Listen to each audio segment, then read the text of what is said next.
understand there's times for mercy, there's times for compassion, Your Honor, but I think undeserved mercy to the guilty is further cruelty to the victims, and they've been through everyone's worst nightmare. 20 plus 20 is 40, and that's really not enough, but that is the maximum allowed under law, and that's what I'm asking you to do on behalf of the Marty family, the Eisenhower family, Christopher Staggs, Boston Carr, and their entire faith community. One reason all these people, including the Gomez family, are here in this courtroom today is because of what he did, what he chose to do. And it is a tragedy up and down. And so I'm asking you to protect the citizens of Jefferson County from any chance that this could ever happen again from Mr. Gomez. Thank you, Your Honor. Thank you.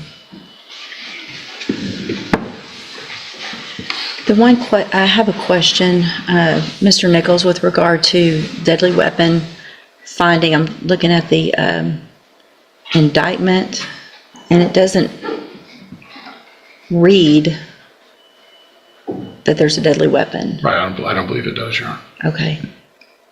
And it's not something I looked into. Is that something I can still find if the indictment doesn't say it? Yeah, I don't have an answer for that. Okay. Do y'all know?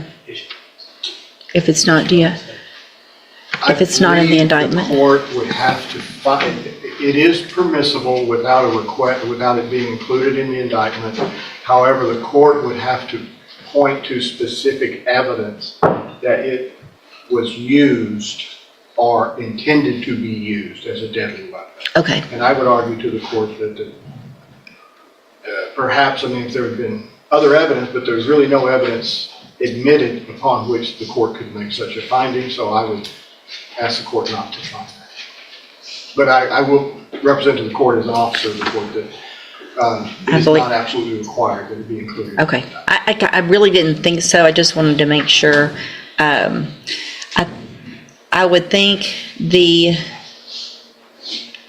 I guess, Mr. Young, would you disagree with the information that is provided in the pre-sentence report that everyone has agreed that I review, that I could use that as far as, since I've taken judicial notice of that, the letters and everything else, that would be, would you have an objection for me, of me using that if I were in fact to make a finding of a deadly weapon?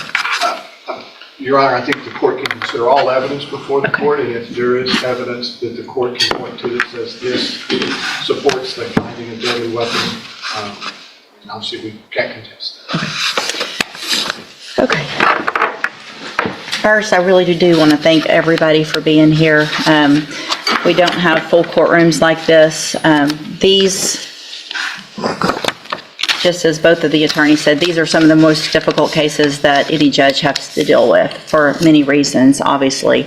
Mr. Gomez, had you been in, well, I'm not sure that it would matter, but had you been in here and this was your first DWI, there might be some sense of what your attorney was asking for me, which is true. I mean, I have to detach myself from the emotional part, which is, it's impossible, but it's required, and I do the best I can to do that. And there are things about you and your life in the past that are good. There are things that the 3 prior DWIs should have taught you. Your age, you're 52 now, 53 now. You know, it's the 3 DWIs previously, even though they're older, and your age, it's not the establishment's fault. Did they violate the law? Absolutely. You're a grown man. Grown man. Got into a vehicle, and you know from your history, you know from your age, you know probably from telling your own children not to drink and drive, and trying to probably instill that in them, and you did it, and you did this. So at this time, in cause number 24, DCCR 1651, I'm going to find you entered your plea of guilty freely and voluntarily, find sufficient evidence to find you guilty, and at this time find you guilty of intoxication manslaughter with a vehicle. I'm going to sentence you to a term of 20 years in the institutional division of the Texas Department of Corrections. There will be an affirmative finding of a deadly weapon. I am basing that on all of the information that's presented in both the pre-sentence report, the attached reports from the officers, in addition to the letters from Mr. Stacks, who unfortunately had to drive up and see this in person, from what they had to use to identify these two precious young lives, that